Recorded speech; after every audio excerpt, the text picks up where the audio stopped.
Kamusta po mga kababayan? Ang inyong lingkod, si Kamanong po, ay nagbabalik po muli at tayo po magkumentuhan dito po sa Tambayan mga kabayan.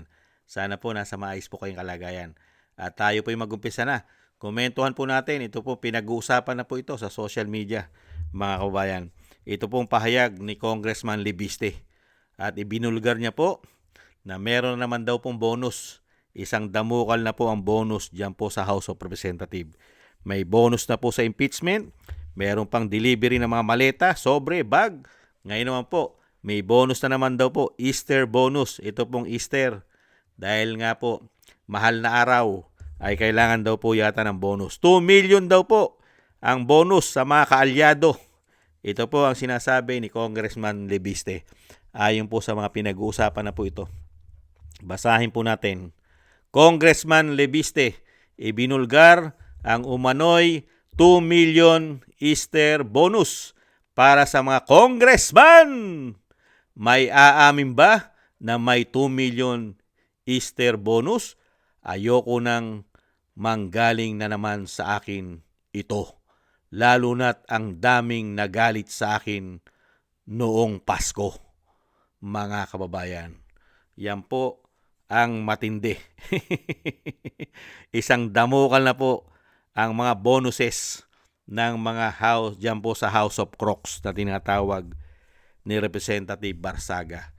Ito po, pakinggan po natin. Ito naman po sinabi po ng isang sa vlog.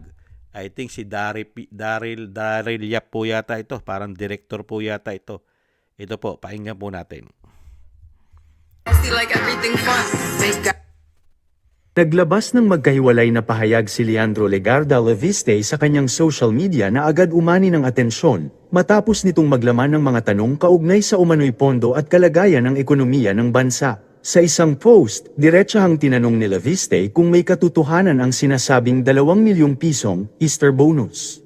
Nilinaw din niya na ayaw niyang mayugnay ang kanyang pangalan sa naturang isyu, lalo na at aniya ay nakaranas na siya ng batikos noong nakaraang Pasko. Ayon sa kanya, ang Tinutur Operating Expenses o MOOE na ginagamit para sa mga pangangailangan ng distrito. Idinagdag niya na bagamat kinakailangan ng naturang pondo, dapat itong dumaan sa tamang liquidation sa pamamagitan ng certification at nararapat na malinaw na naipapakita sa publiko. Binanggit din ni Leviste sa parehong pahayag na maaaring mawala ang kanyang mensahe kinabukasan, bagay na lalong nagpaigting sa atensyon ng mga netizen. Sa hiwalay na post, ibinahagi naman niya ang kanyang saloobin sa araw ng kanyang kaarawan.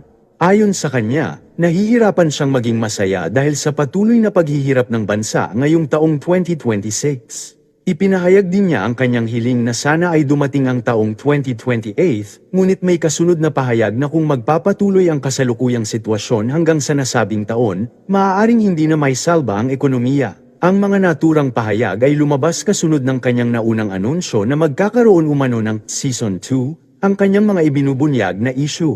Sa ngayon, wala pa siyang inilalabas na karagdagang detalye hinggil dito. Samantala, nagbigay din ng reaksyon si Direk Daryl Yap kung saan sinabi niya na batid umano ng ilang grupo ang kalagayan ng bansa, ngunit aniya ay tila mas pinipili pa ring isang tabi ito. Dagdag pa niya, naniniwala siyang may posibilidad pa ring umupo si Sara Duterte sa hinaharap kung may maiiwan pang maayos na kalagayan ng bansa.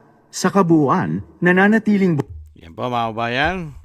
Meron din po pahayag si Direk Yap. Pero po, ito pong sinasabi ni Congressman Leandro Libiste. Mga kabayan, tungkol po rito sa mga bonus-bonus. Talagang dyan po tayo dinala ng gobyerno ng Binagoong Pilipinas. Lalong-lalo po rito po sa mga congressman at mga senador. Isang damukal po na pinagkakaperahan nila. Galing po sa buwis ng taong bayan. Kaya nga si Mote, di po ba? Limas, ubos. Dahil po lahat po halos ng pakinabang ay napupunta po sa mga politiko. Sa panahon po nila, di umano. Isang damukal po. At hindi na po natapos-tapos lahat po ng sari-sari na po na pagkakaperahan kung ano-ano na po ang tawag nila. Mga kababayan, meron pong bonus, may maleta, may insertion, may allocable, kung ano-ano po. Basta magkakapera, okay po sa kanila. Diyan po sila magaling, di umano. Pero ang ating bansa, bulok na bulok. Bagsak ang ekonomiya, baon sa utang, bagsak ang piso. Napakahirap ng buhay, napakataas ng mga bilihin, problema pa natin ngayon ang gasolina, diesel, gas, electricity, at halos lahat na po ng ating bayarin ay tataas na po. Hindi po ba? Pero ang mga politiko, tumataas naman po ang kanilang mga pagnanakaw. Hindi po ba? Yumayaman po sila samantalang tayo mga Pilipino ay naghihirap. Pero sila, patuloy na yumayaman. Di umano. Yan po ang ibinigay po sa atin ng mga hayop na ito. Di umano. Kaya nga po sinasabi ni Congressman Leandro Lebiste, tuloy-tuloy mo. Kung talagang ikaw ay marami kang hawak na ebidensya, pasabugin mo na. Katulad ng ginagawa ng mga Marines. Walang takot. Ang natatakot ngayon, mga politiko. Hindi po ba? Mga natatakot sa mga Marines, mga politiko, dahil sila po ay nananahimik. Ayaw nga imbestigahan.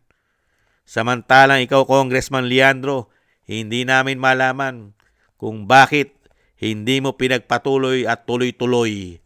Bakit? Meron ka rin bang pinoprotektahan? Nagtatanong lang po. Palibasa, ang iyong ina ay sangkot din po sa delivery ng maleta. Hindi po ba? Sangkot din po si Senadora Loren Legarda. Saan? Sa insertion. Sa maleta delivery. Sangkot din po ayon sa mga Marines. Kaya ito po si Leandro Lebiste ay naiipit po ito. Naiipit po siya sa issue ng korupsyon. Si Congressman Lebiste.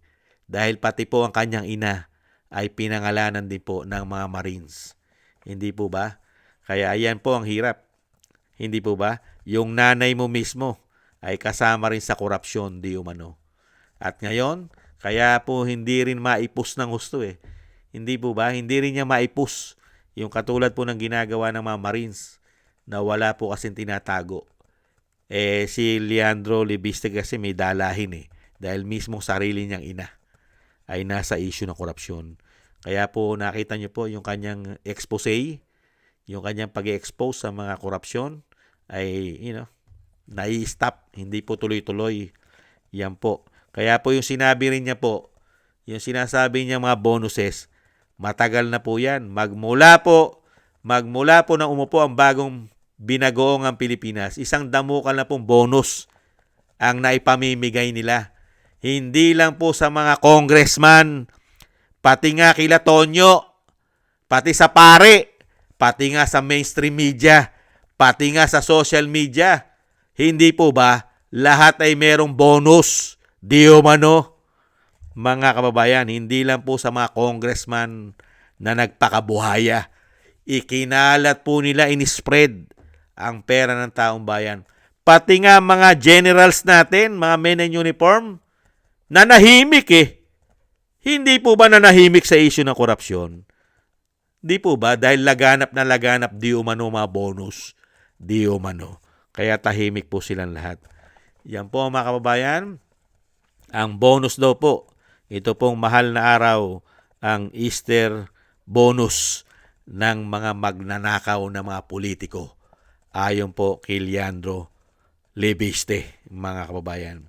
Thank you po mga kababayan sa mga nagusto po ng Tambayang Makabayan sa YouTube at TikTok. At ganoon din po sa ating mga subscribers at patuloy nagsusubscribe. At sa mga nagko-comment, like, and share. Thank you po sa inyo. Mabuhay po kayo. Maraming salamat po sa inyong lahat. At syempre po sa mga nagbibigay po ng tulong at biyaya, shoutout po.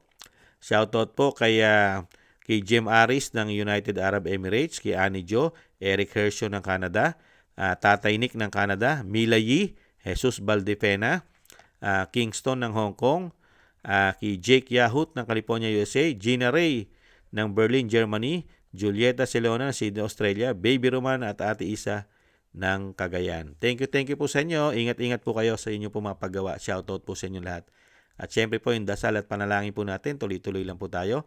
Ang ating pong buong sambayanan at ang pamilya Duterte, ang ating dating Pangulo, at ang ating Vice President Sara Duterte at ang ating mga soldiers at mga ex-marine ay maingatan po tayong lahat sa kapahamakan at madugtungan pa po ang buhay at kalakasan ng dating Pangulo at makabalik na po siya sa lalong mabilis. Thank you po sa mga dasal mga kabayan at God bless po sa inyong lahat. Maraming salamat po. Tiis-tiis lang po muna tayo. Bye-bye!